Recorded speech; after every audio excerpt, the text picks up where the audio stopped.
Alam nyo guys, pansin nyo lang, yung mga magagarong bahay na ganyan, kadalasan mga Pinay yung naan dyan na trabaho bilang nani. Isipin mo na lang paano makakatakas sa mga matataas na bakod na yan, if ever, di ba? Nakasealed yung mga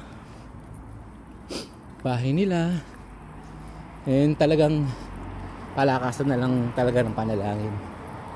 So sa lahat po ng mga kadama, mga nandito sa Saudi Arabia or kahit saan, saludo po kami.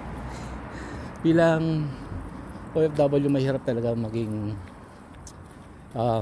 breadwinner or maging ikaw yung maging parang sakripisyo ba para sumuporta sa mga pangangailangan pamilya mo. So laban lang guys, lahat naman ng bagay may hangganan, so mag-ipon lang. Okay guys.